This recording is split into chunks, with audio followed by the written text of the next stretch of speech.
Hello, my friends. Welcome to another episode of Deep True Crime. I'm Manny Rodriguez. Thank you for joining me today. Hope you're having an amazing day. In this episode, we're coming back with the follow-up to the case against Ryan Duke. You see, Ryan Duke was on trial for the murder of Faye Grinstead. Of the 6 counts he was facing, malice murder, count 1, not guilty. Count 2, felony murder, not guilty. Count 3, murder, not guilty. Count 4, aggravated assault, not guilty. Count 5, burglary, not guilty. Count 6, concealing the death of another, guilty. That's all he was convicted of. And so here's a little update on the day-by-day in court. Day 1 started. The trial for the man accused of killing Faye Grinstead got off to a quick start on May 9th. The state and Duke's attorney delivered their opening statement, giving a glimpse on how each side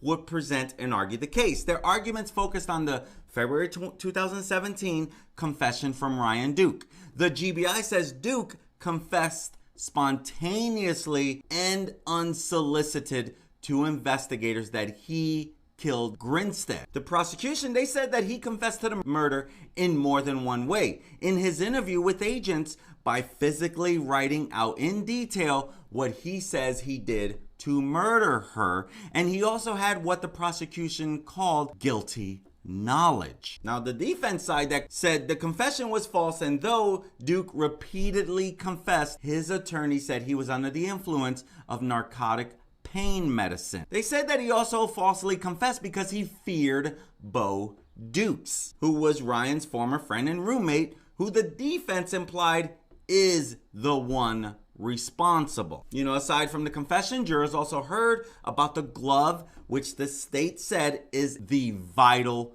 piece of evidence found in Grinstead's front yard. The GBI did say that the glove contains DNA from 2 people on it, Grinstead and Ryan Duke. Day 2, jurors heard from the first investigators at Grinstead's home after she didn't show up to work on Monday in October 2005. Perhaps the biggest takeaway from court was the evidence found at her home back in 2005, or rather the evidence investigators couldn't find. GBI Special Agent Jeff Rosler and Ocilla Police Officer Bill Bars, they said that they looked at all the doors and windows in her home on the day she was reported missing. There were no signs of forced entry. Investigators also testified that friends of Grinstead were in and out of the home while officers were working the scene. But there was no evidence the crime scene had been cleaned. GBI agent Franklin Weathersby, he testified that he collected 117 swabs from Grinstead's car in December 2005. This was nearly 2 months after she vanished. The problem was that the car sat unsupervised at her home for at least part of the time. And investigators said that they did not know who had been in or out of the car. Her next door neighbor had her car detailed sometime after she disappeared, making it difficult for investigators to collect anything. Now, why would a neighbor do that? Day 3, bombshell information rocks the courthouse as most of the day's testimony came from retired Special Agent Gary Rothwell. He said media attention made it difficult to investigate Grinstead's appearance. He also detailed how evidence collected at her home was transported to the crime lab. He also admitted that Ryan Duke and Bo Duke's name had come up in the investigation more than a decade ago, but agents didn't follow up, assuming Ocilla Police had cleared them. Day 4, testimony focused on the confession video from 2017 where Duke confessed to investigators he killed Grinstead. And so the courtroom spent the morning watching his taped confession and then watched videos of Duke trying to show investigators where he claimed to have burned Grinstead's body. You know, and after viewing the videos, the prosecution and defense questioned GBI agent Jason Shodell about what state Duke was in at the time of the confession. Day 5, short day in court. The state called 3 evidence analysts to testify.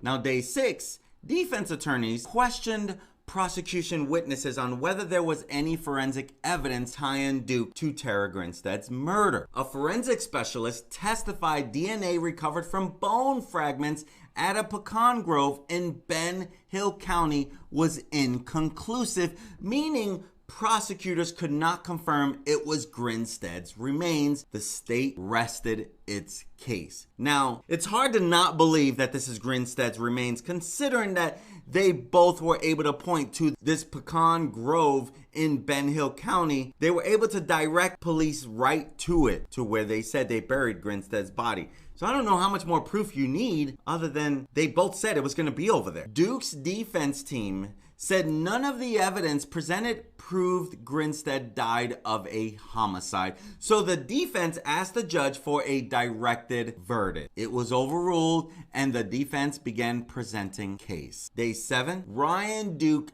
takes the stand in his own defense and told the courtroom a different story than what he told investigators back in the 2017 confession. He said back in 2005 that Bo had no job, no money, and sponged off him by living in his trailer. He testified Bo would steal from him. He also claimed that on the night of October 22nd, 2005, the night Tara went missing, he and Bo drank beer and did shots of tequila. Duke said Bo woke up around 8 a.m. the next morning and told him he killed Grinstead. The two men were classmates at Irwin County High, where Grinstead taught. He later testified that Bo took him to the pecan orchard in Ben Hill County, which is interesting because this is Bo Duke's family farm. So the prosecution, they started poking holes in Duke's testimony, asking him why investigators found a glove with his and Grinstead's DNA on it in her front yard. The state also argued Duke's various stories contradicted each other. Now, as I mentioned earlier, Bo Dukes was also called in to testify, but he pleaded the fifth to avoid incriminating himself. Day 8. The day started with a hearing about whether to allow testimony about Bo Dukes. Jurors were not present for this hearing, and Judge Bill Reinhart ultimately ruled jurors would not hear the testimony once the trial resumed. In its rebuttal, the prosecution called Mitchell Posey, a GBI inspector and medical examiner, as an expert in the analysis of Duke's testimony. Duke's defense lawyers have argued he was under duress during the interview, that he was scared and under the influence of painkillers. Posey said that the agent interviewing Duke made mistakes while questioning him, but he still found the confession credible. Judge Reinhart, he questioned two jurors about falling asleep in the jury box during the afternoon's testimony. One of those jurors was dismissed. Day 9, each side presented its closing arguments. The defense emphasized these points to the jury. They believe it should be Bo Dukes on trial for Grinstead's murder. They said Duke confessed under duress, and they believe the quality of the physical evidence in the case is poor. Now, the prosecution stood ready to address these points in its statement. They pointed out repeatedly that Ryan Duke voluntarily confessed and replayed portions of his confession. They pointed out the physical evidence, including the glove containing Duke's DNA, and prosecutor Brad Rigby referred to the jurors as truth seekers in telling them to honor their oath. My friends, I'm Manny Rodriguez. Thank you for joining me today. I look forward to serving you again. Peace. Have a great day, my friends.